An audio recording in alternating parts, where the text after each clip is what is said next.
Assalamu alaikum, my name is Amina, founder of Aspire Learning Tools, and we develop games for Muslim kids. In addition, we love to provide content and resources for Muslim parents and educators such as this.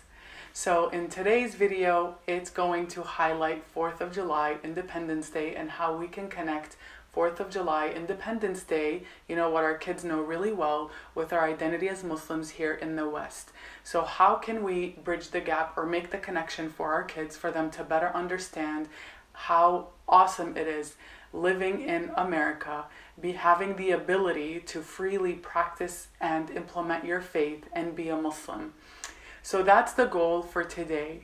But before we begin, I'm going to give a brief history about Independence Day and how all of this really came about, because it's definitely something worth celebrating. On July 1776, the Declaration of Independence was adopted. It was founded by 4 important men known as the Founding Fathers: John Adams, Benjamin Franklin, George Washington, and the main writer Thomas Jefferson.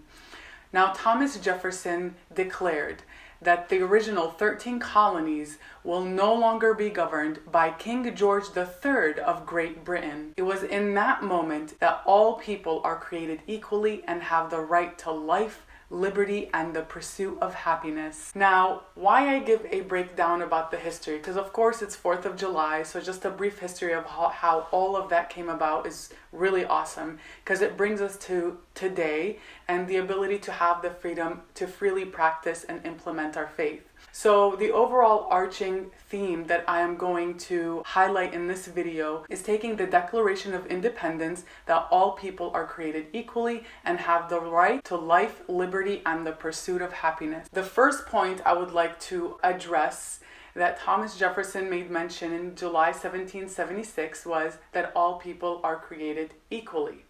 Now, how does this statement coincide or connect with Islam? When Prophet Muhammad was on Mount Arafah 1400 years ago, prior to his death, giving the last sermon, in his sermon he mentioned, and I quote, "A white has no superiority over a black, and a black has no superiority over a white, except in good deeds and piety." That statement alone says that regardless of your color, regardless of where you come from, regardless of who you are all people and treated equally and created equally. So subhanAllah, in the eyes of God, in our faith, and the practices of Prophet Muhammad, this was something already mentioned to us 1400 years ago, and we live that through our faith on a day-to-day basis in the freedom that we have today to freely practice and implement our faith. So subhanAllah, that is one way to connect and have the conversation with your kids, is that all people are created equally. And then in the last sermon of Prophet Muhammad, Hijjatul Wada', prior to his death, he mentioned that a white has no superiority over a black, or a black has no superiority over a white, except in piety and good deeds. Those are the only 2 attributes that will set you apart as a Muslim or as a human being above the other in the eyes of God first, and then in the eyes of your people: piety and good deeds. Now, moving forward to the next point that I would like to address is that the Quran clearly also mentions that there is no compulsion in faith. So subhanAllah, when we think of the second point within the Declaration of Independence, in that statement that Thomas Jefferson made, that all people are created equally, and then it proceeds by saying, and have the right to life, liberty, and the pursuit of happiness. So in regards to us living here in the West, having the freedom to freely practice our faith, that is our way to life, liberty, and the pursuit of happiness. That is our purest form of happiness as a Muslim, is having the ability to freely practice our faith and love who we are and live by the Quran and Sunnah. The fact that the Quran mentions this 1400 years ago, and then the Declaration of Independence was adopted in 1776, subhanAllah, we are so ahead of the game in regards to making sure that people have their rights to believe whatever it is that they want to believe, that there is no compulsion in faith. And we literally live that through our faith on a day-to-day basis. I mean, that's amazing, subhanAllah. And then I'm going to branch off and mention something else, is that, think about it. The last sermon of Prophet Muhammad was mentioned 1400 years ago. The verses of the Quran were mentioned 1400 years ago. So Prophet Muhammad's lifespan was between 570 and 622 AD. And the Declaration of Independence was adopted in 1776 of July. So how many decades between that point till America realized that all people are created equally and have the right to life, liberty, and pursuit of happiness? There's about 60 decades between those 2 points. So from the time of which Prophet Muhammad, mentioned that we have that right, we were given that right, there was about 60 decades in between up until America decides to adopt the Declaration of Independence. So that is so mind-blowing. When I was doing my homework on this and trying to find a way, how can we really highlight the beauty of our deen? How can we highlight how advanced we are as an ummah in the eyes of our Muslim kids? That is worth the conversation to have with your kids.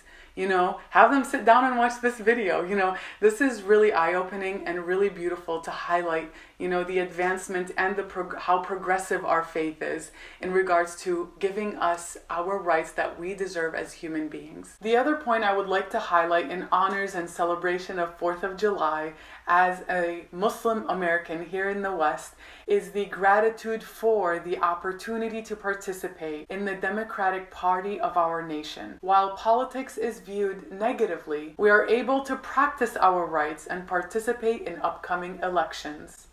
And speaking of that, the primary election is coming up here in Arizona. Deidre Hill is actually running for being the next Senate here in Arizona. So definitely mark your calendars, August 28th. Take your Muslim kids, go vote, because this is definitely something worth highlighting and being grateful for. So practice your rights, embrace them, model that to your children, show them these examples. It's definitely worth highlighting and connecting. 4th of July, the celebration of the independence of America, really gives us as people, we the people, have the independence to practice and believe our faith in an honorable manner. So with that being said, that concludes my video. I just wanted to briefly highlight Independence Day here in the West and how that connects with our faith as Muslims and how we can bridge that connection for our Muslim kids. So I really hope that it adds tremendous value in your life as a Muslim American parent here in the West. I think that's something worthy of celebrating, worthy of the conversation. I would like to segue into another verse was revealed to Prophet Muhammad sallallahu alaihi wasallam. That is, the more you are grateful, the more I give you. With that, what is it that you are grateful for being a Muslim first American here in the West? We live in such a privileged country. It has its negative connotations. America does an amazing job in regards to the media, specifically to the media, creating the negative noise that's really put a gray cloud on top of our ummah for quite some time. That exists. And it's real, and it's something that we really have to overcome. But highlighting Independence Day, being proud of who you are, because as a Muslim, you are created equally and have the right to life, liberty, and the pursuit of happiness. It's an American right. It's a right that was given to you by Allah subhanahu wa ta'ala 1400 years ago. So honor that, celebrate that, and mention that to your Muslim kids. It's so beautiful. So being grateful, back to that point, being grateful. I want to challenge you or start the conversation in a positive way. Today, Independence Day, in honors to our conversation that we had on this video. What is it that you are grateful for as a Muslim American? What is it that you're grateful for? Are you grateful to living in peace, in your communities? Because in many countries, we can't live in peace. Our faith is compromised. Our security is compromised. Your peace of mind is compromised. So if that's something that you are grateful for, post it down below. Let's initiate the thought process and the perspective of being positive as an ummah and highlighting the positivity and the benefits and how grateful we are living in a country where we can freely implement, practice, and believe our faith, because as a Muslim, You are created equally in the eyes of God first and have the right to life, liberty, and the pursuit of happiness. And I would love to hear your comments. I would love to hear what you have to say in regards to what is it that you're grateful for. Definitely comment below.